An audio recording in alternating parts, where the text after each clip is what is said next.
Oh, gather round me, comrades, and listen while I speak of a war, where hell is 6 feet deep. Along the shore, the cannons roar. Oh, how can a soldier sleep? The going's slow on Anzio, and hell is 6 feet deep. That death awaits, there's no debate. No triumph will we reap. The crosses grow on Anzio, where hell is 6 feet deep.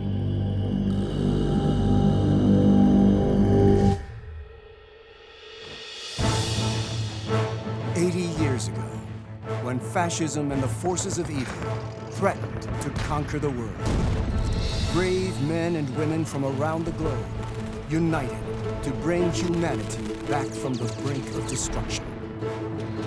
Some fought on the islands of the Pacific. Others battled through the fields of Eastern and Western Europe. But there was another campaign waged in the very heart of Europe.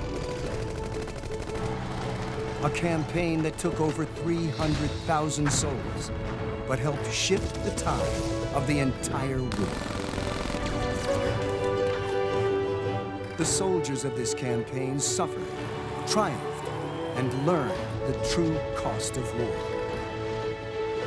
These are those soldiers' remarkable first-hand accounts, based on their own words and shot by combat cameramen. This is the story of the eyewitnesses of World War II and the invasion of Italy.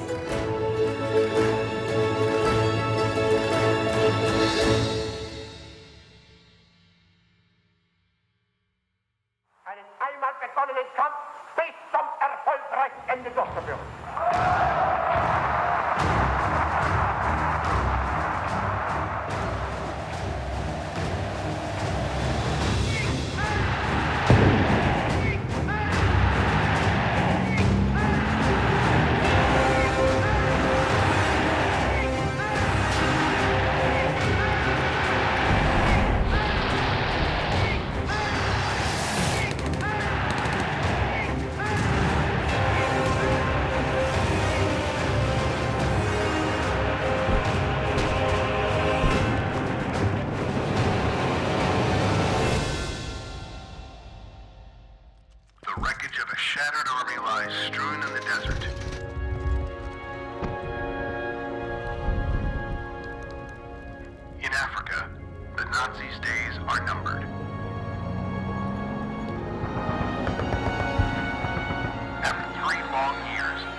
We were only in North Africa a short time, a couple of weeks before we were loaded on our ship.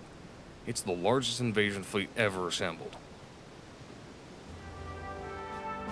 Felix Sparks is a captain in the 45th Infantry Division of the U.S. Army, also known as the Thunderbirds. Sparks initially enlisted in the military to pay for college and fulfill his dream of becoming a lawyer.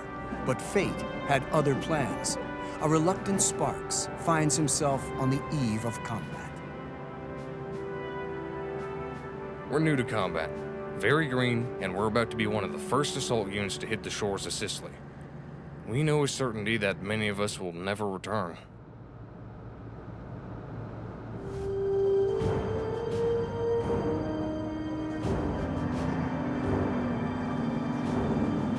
If there ever was a time in my life I wanted to be home, it's now. An amphibious operation is difficult, you're landing on hostile shores and facing an enemy that's already dug in. The goal of the operation is to secure the Mediterranean island of Sicily. Situated between North Africa and Italy, at its narrowest point, the island is only 2 miles from the Italian mainland, making it the perfect location to stage men and equipment for an invasion of Europe. In order to do that, the Allies will have to secure the island quickly and prevent the over 200,000 Axis troops based there from escaping. Sparks and over 150,000 Allied soldiers from 3 separate countries prepare to attack the southern and eastern coasts of the island.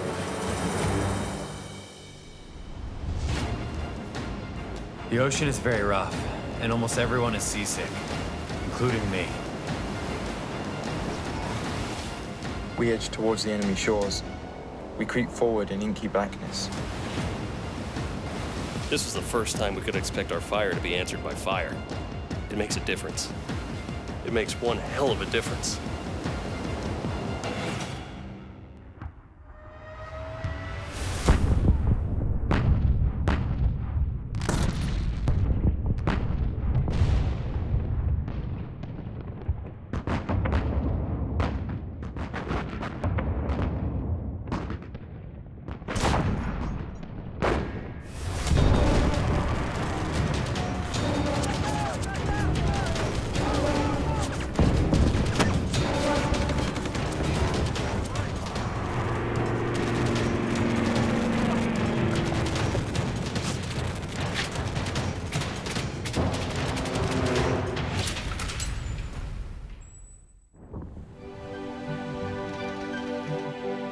We're amazed to see the whole area is filled with ships of every description.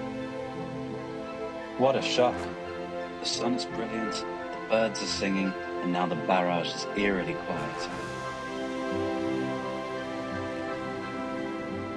We drive off the beach quickly and take up gun positions in an orchard full of red, ripe tomatoes.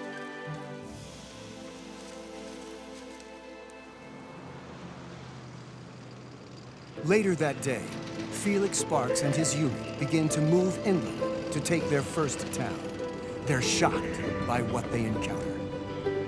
Those Italians are coming right out with their hands up, with their bags packed, ready to go to the States. When we take a town, the whole place turns out with flags, flowers, and much shouting. The natives are very friendly and amazed by our generosity. They're in pretty bad shape and hate the Germans. The biggest issue Allied forces faced the day of the invasion isn't enemy fire. More troops die that day from logistical issues, drownings, and accidents. The colonel receives the distressing news that many bodies are washing ashore on the beach. With tears in his eyes, the colonel looks over at me. Those are our boys.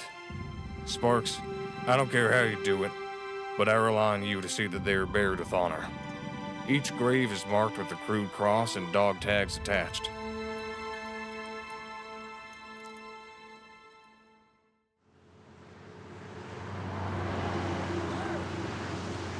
Sparks and the 45th bury their dead. Other Allied troops move inland and face tougher resistance. At this moment, the flutter and roll of an enemy machine gun is causing my flesh to creep. Before us lies a railroad track along which the machine gun crew has dug in. The gun has suddenly become quiet. The order comes down the line, spread out. We're going over the track. Stop for nothing until you find cover. I find a gully, drop into it, and sprawl out. Audie Murphy is a corporal with the U.S. 3rd Division, hailing from Texas. Murphy had his older sister lie about his age so he could enlist in the military. He was 17 at the time. Abandoned by his father at a young age, Murphy was forced to hunt for food in order to feed his family. The practice serves him well. He's a crack shot and one of the best marksmen in all of the 3rd Division, a useful skill in the hilly terrain of Italy. The following day, I'm ahead of the company with a group of scouts. We flush a couple of Italian officers. They should have surrendered. My act is instinctive. Dropping to one knee, I fire twice. They roll over and lie still. Now I've shed my first blood. I feel no qualm, no pride, no remorse. There is only a weary indifference. The more Murphy and the rest of the Allied troops push inland, the more intense the fighting becomes. In addition to the 200,000 Italians on the island, Sicily is filled with 60,000-plus German Wehrmacht troops, all under the command of one of the war's most experienced leaders. He's a war-hardened general, skilled at both offensive and defensive warfare. If the Allies have any shot of capturing Italy, and eventually all of Europe, they'll have to best this military mastermind.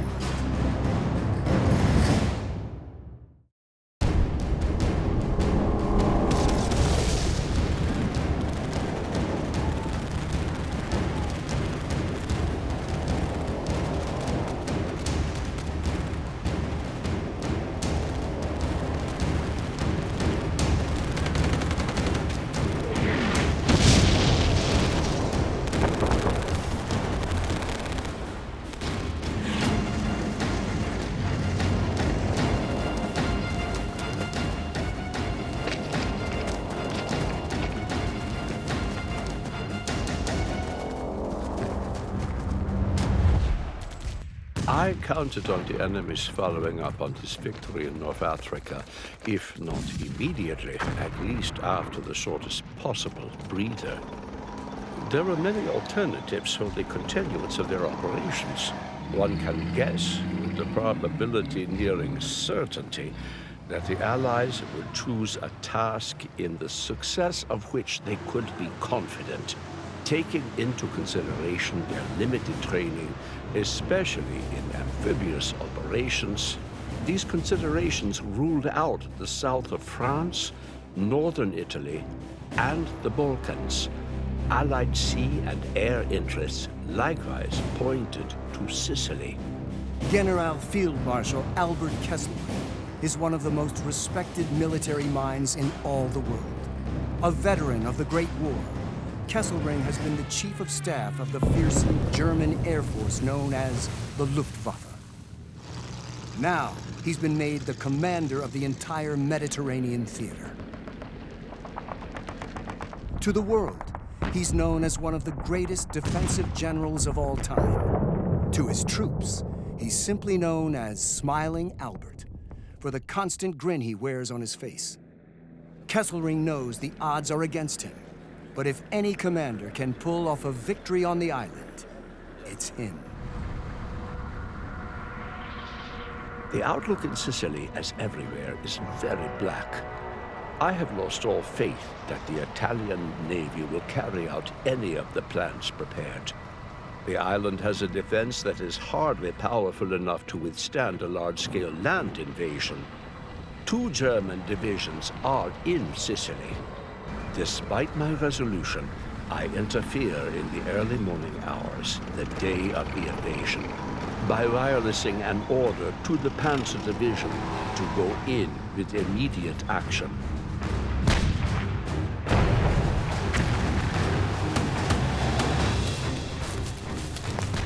One disappointment followed another.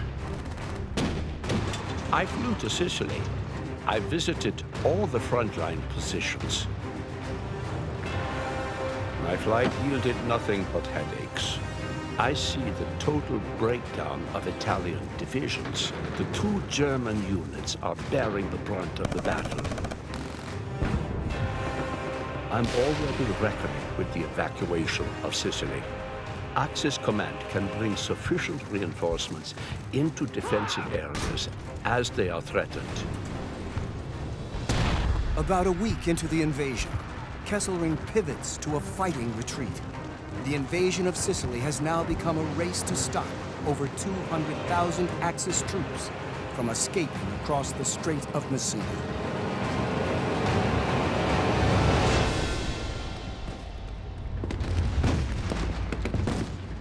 There are some pretty hard-fought battles. We're getting a lot of combat experience. One of the difficult things that you have to face is what you'll do when you get into combat for the first time. Everybody trying to kill you. Initially, there is some fear, but it gets to be like any other job. Killing is your business. So you see people killed and you kill people. Every day. So that's something we all wonder about. How will we react when we got into combat? Most of us respond very, very well. There are moments when we do not perform too well at all. Our maneuvers require days of laborious struggle under the blistering Sicilian sun and enemy fire to reach positions from which we can strike.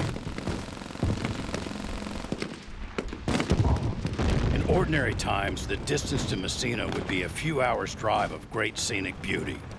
Now, it is an area in which a determined enemy has every advantage for defense and delay, and the enemy is almost wholly German. The enemy can hold to the last minute and then withdraw by motor, while we can only follow up on foot. Kesselring's delaying strategy works. A little more than a month after the Allied landings, his troops reach Messina and begin a 6-day evacuation across the strait. It only remains to say that for all our mishaps, the Axis command is mighty lucky, helped above all as it is by the methodical procedure of the Allies. The enemy's failure to exploit the last chance of hindering the German forces crossing the Straits of Messina by continuous and strongly coordinated attacks from the sea in the air is a great boon to the German command. The Battle of Sicily is over. The men of the regiment have marched and fought through over 100 miles of mountainous terrain. The Mediterranean Sea is no longer under enemy control. Though the Allies are victorious, they arrive too late. The last of around 100,000 German and Italian men have evacuated across the strait to the mainland. When Sparks and his men look across the strait, one of his fellow captains utters a chilling statement. We should have murdered them, he complained. It would save us a hell of a lot of trouble later on.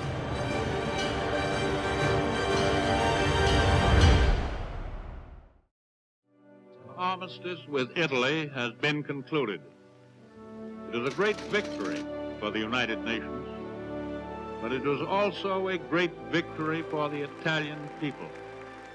After years of war and suffering and degradation, the Italian people are at last coming to the day of liberation from their real enemies, the Nazis. But let us not delude ourselves that this armistice means the end of war in the Mediterranean. We must drive the Germans out of Italy as we have driven them out of Tunisia and Sicily. We must drive them out of France and all other captive countries. And we must strike them on their own soil from all directions. Mussolini's downfall and arrest has poisoned the relations of Germany and Italy. Hitler sees this sudden turn of events as no ordinary government crisis, but a complete reversal of Italy's policy, with the object of ending the war as quickly as possible on favorable terms, even if it means sacrificing her ally. His mistrust has now vented itself in full fury. After the Italian surrender, under Hitler's orders, thousands of German troops and weapons pour into Italy, including some units and commanders from the Eastern Front. A civil war breaks out, and the country descends into chaos.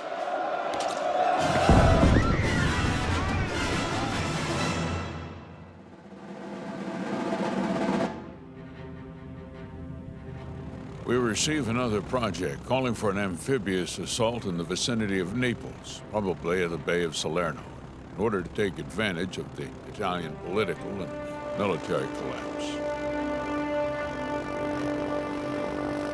Mark Clark has advanced rapidly in rank throughout his career. making him the youngest three-star general in the entire U.S. Army. To some, he's a military prodigy. To others, he is an opportunist who has risen too fast for his own good. As the top American decision-maker in the Italian campaign, its successes and failures will rest on his shoulders.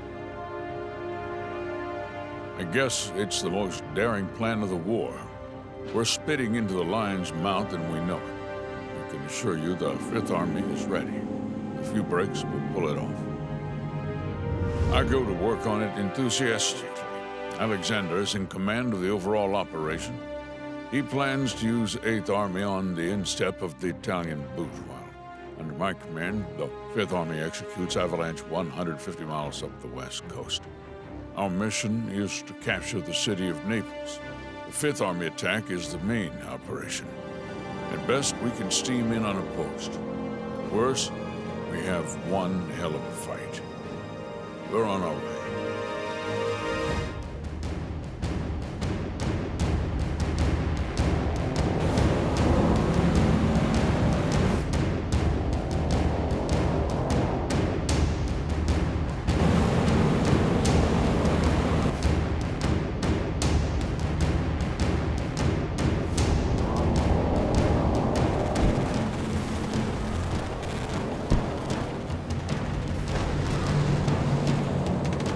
There's resistance on every beach.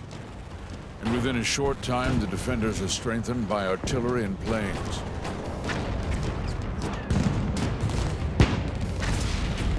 So our opposition increases steadily as dawn approaches.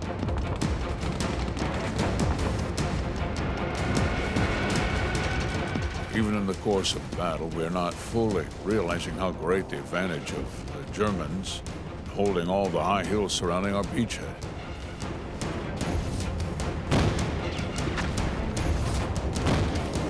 They're continually looking down our throats. The German advantage is nothing less than appalling. We must not yield another inch. I call on every man to fight to the last round and the last breath.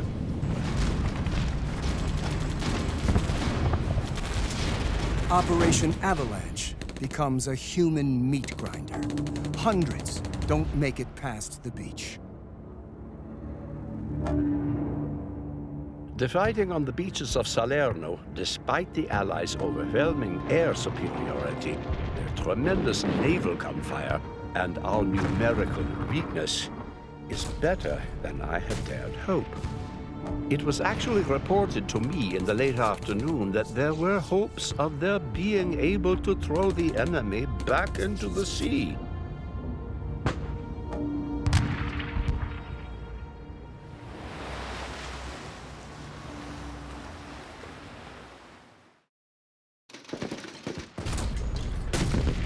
After several unsuccessful thrusts, the enemy column wavers. Field artillery has arrived in time.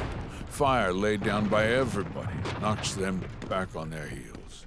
I radioed to Ike, giving him some details of the rapidly changing situation. I add, we're in good shape now. We are here to stay. We have made mistakes and we have learned the hard way, but we will improve every day, and I'm sure we will not disappoint you. Days later, Audie Murphy and his men arrive and charge inland. The beachhead has been bought dearly with the blood and guts of the men who preceded us. I part the bushes quickly, spot the machine gun emplacement, and dig into it with a hail of lead from my Tommy gun. I shift to a new position. A head pokes warily out of the foxhole to the rear of the gun emplacement. I give it a burst and drop to my knees. Brandon jerks the pin from the grenade and hurls it. Before the smoke can clear, he's thrown two more. A German staggers out of the machine gun nest with a pistol in his hand. I send a burst into him, and he topples to the ground. Brandon crawls up the bank, rises, and starts walking with the last grenade in his hand. Suddenly, he wheels, lobs a grenade to the opposite side of the road, and falls. From the muffled sound of the explosion, I guess that the grenade has hit another foxhole. The 5 Germans are dead. But victory at Salerno comes at a steep price for the Allies.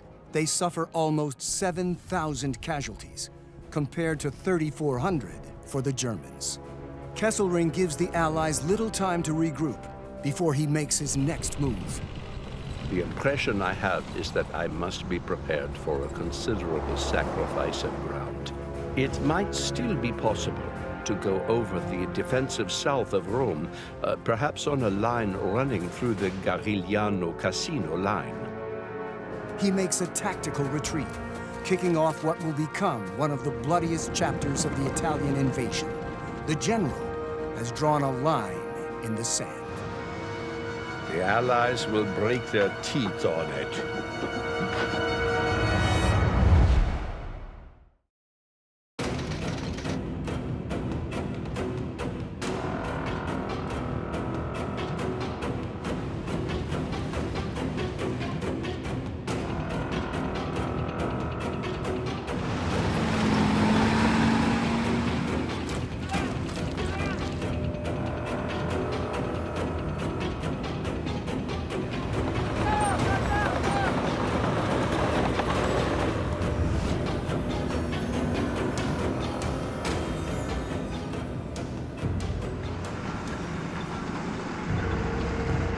As we advance into the mountains from Salerno, the next 3 months become a nightmare of rain, mud, cold, and numerous casualties. We're soaked to the skin, absolutely miserable. I've never cursed the weather so much in my life. Always there's the oppressive rain, mud, and cold.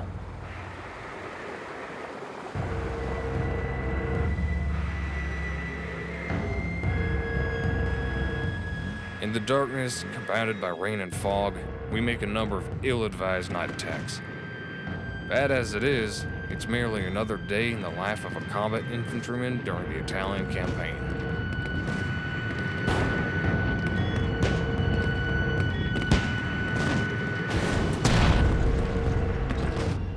One day is much like another. Blown bridges, mines, and German fire.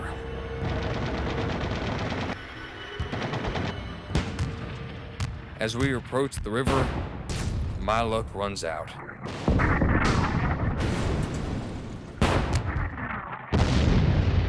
I'm wounded.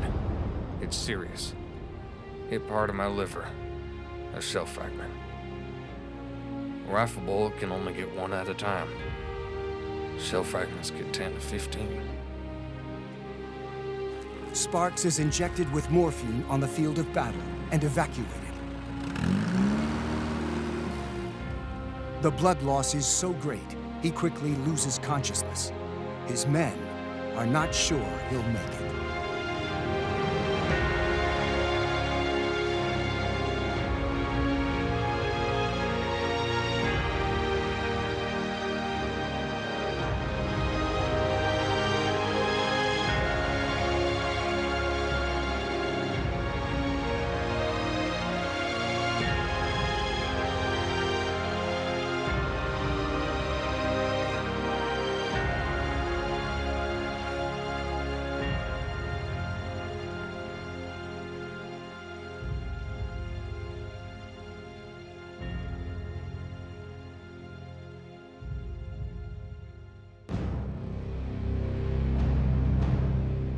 The object is to create an impregnable system of positions in depth, and so to save German blood. The Gustav Line is a series of both natural and man-made fortifications, stretching across 100 miles of heavily mountainous terrain. Manned by 15 German divisions and lined with gun pits, mines, and artillery, it's the perfect line of defense for the retreating Nazi troops. To stand any chance of capturing Rome and destroying the enemy in Italy, the Allies will need to find a way to break through this impenetrable barrier. It will require a major gathering of resources and manpower.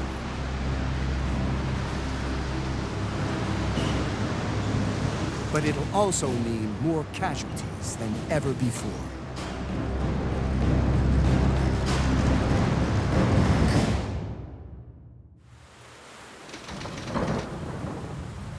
Our advance has now spent its force. Both armies are almost at a standstill. We are into the winter line, so-called because the Germans expect to hold it throughout the winter. The country is shockingly beautiful, and just as shockingly hard to capture from the enemy.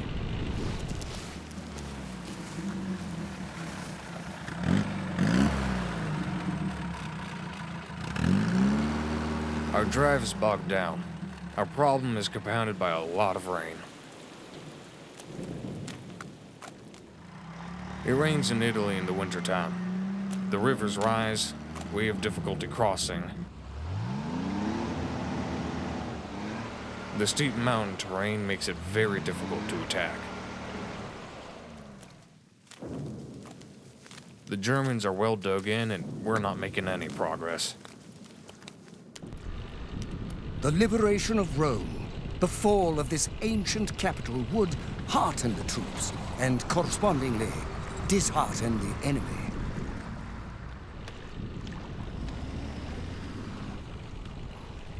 The Italian campaign will not be finished this week or next. Our wasteful policy or method of taking one mountain mass after another gains no tactical advantage. There's always another mountain mass beyond with the Germans dug in on it, just as before. Somebody on the top side should figure out a way to decisively defeat the German army in Italy instead of just pushing, pushing, pushing.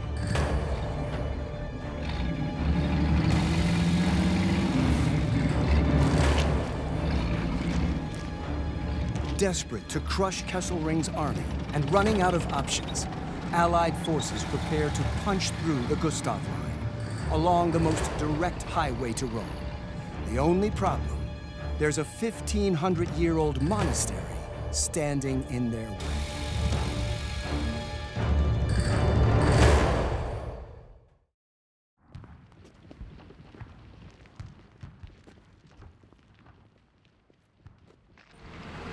Monte Cassino is the highest hill near the town of Cassino.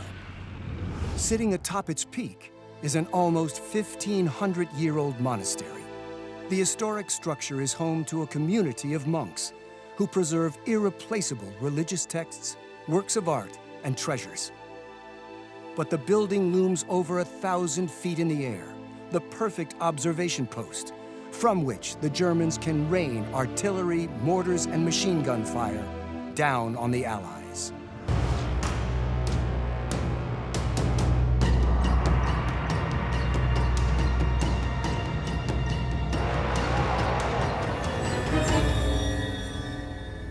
Monte Cassino is one of the strongest natural defensive positions in the whole of Europe. Is the destruction of the monastery a military necessity? Is it morally wrong to destroy it? Well, the answer to the first question is yes. The answer to the second question is this. When soldiers are fighting for a just cause and are prepared to suffer death and mutilation in the process, bricks and mortar, no matter how venerable, cannot be allowed to weigh against human lives.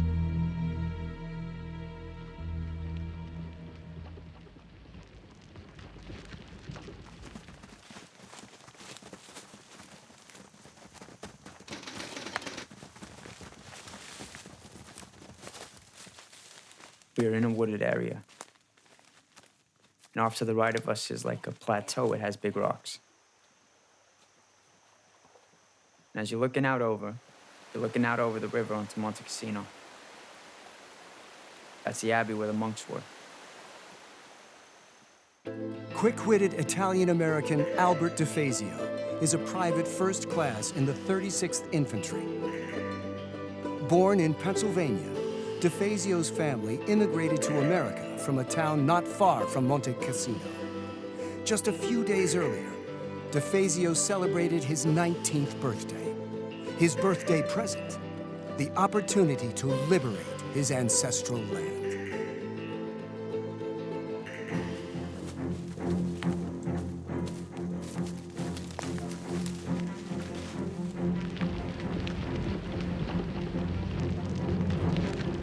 We're getting ready. We're gonna cross the river and put an attack on Monte Cassino. We start down the mountain. All of a sudden, all hell breaks loose. An artillery shell. It blows the smoke away, lights up the sky. Oh my God in heaven. I'm seeing bodies ripped apart, 3, 4 piled on top of each other. I can't believe my eyes. This part's all shot off. I just can't believe it. And then within seconds, another one hit. Same thing. Another pile of mangled bodies. Oh my God. Finally, I hear the orders, fall back. I ran so fast, got across the river again. I'm cold, I'm wet. I can't believe what I just saw. I'm sitting there. The lieutenant comes by and he says, put some dry socks on, we're going back again tonight. Oh my God, I won't make it. I won't be back. I can't be that lucky with what's going on.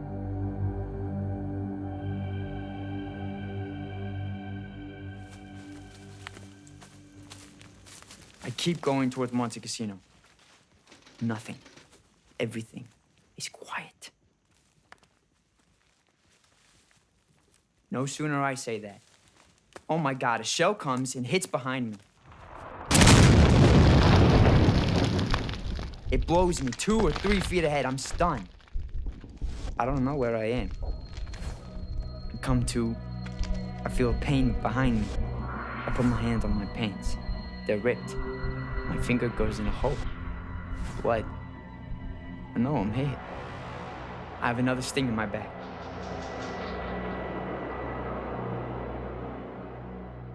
I look over to my buddy. His back is shattered. He took the brunt of it. He's gone. He's gone. He's dead. He doesn't move. He doesn't yell. He doesn't say anything. I have to make a decision. Either try and get some help, or stay there and bleed to death. So I take a chance, and I walk for miles before I make it to a field hospital.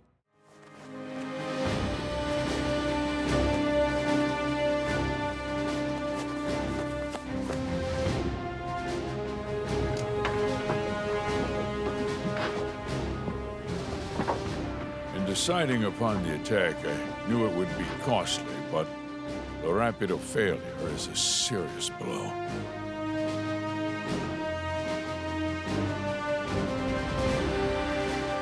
In their first offenses against the mountain, Allied forces do not destroy the Abbey or break the Gustav Line.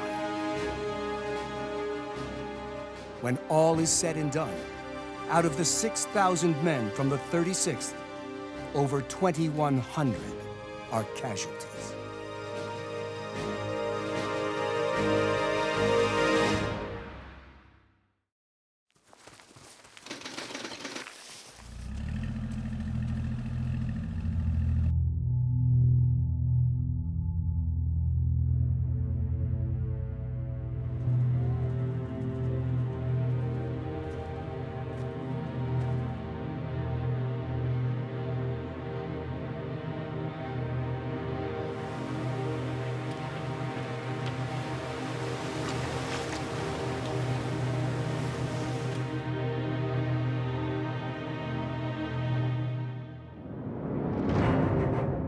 I am busy trying to work out methods for speeding up our advance. One of the methods we've settled on is Operation Shingle. It's a fairly straightforward operation. Allied troops will perform an amphibious landing 60 miles behind the Gustav Line and only 40 miles from Rome, near a small town called Anzio. The Gustav Line is certainly a tough nut to crack. If we can seize these hills, we will threaten the Gustav Line defenders from the rear.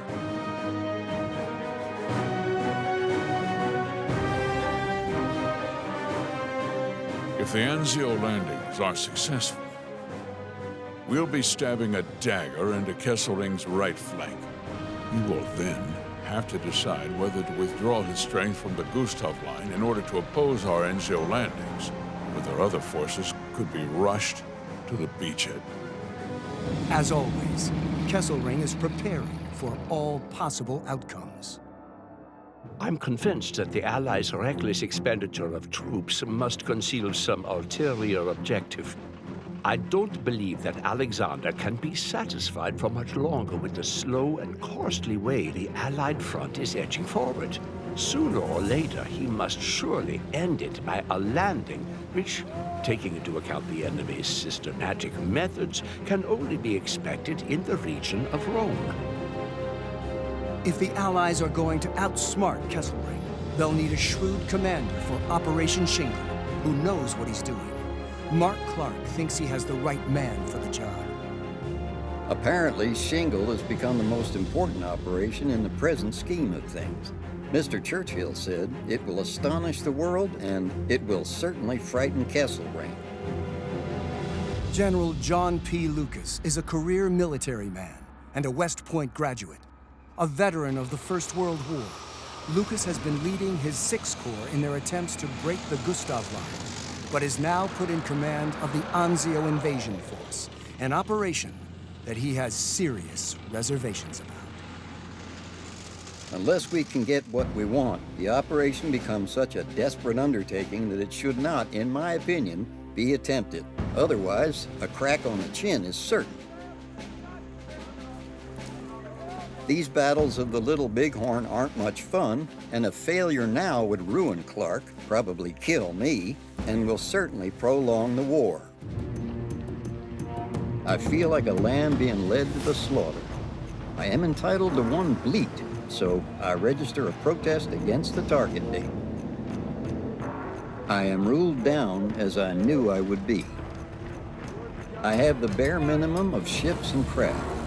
The force that can be gotten ashore in a hurry is weak, and I haven't sufficient artillery to hold me over. But on the other hand, I will have more air support than any similar operation ever had before. A week of fine weather at the proper time, and I will make it. You won't get another rehearsal. The date has been set at the very highest level. There is no possibility of delaying it for even a day. You've got to do it.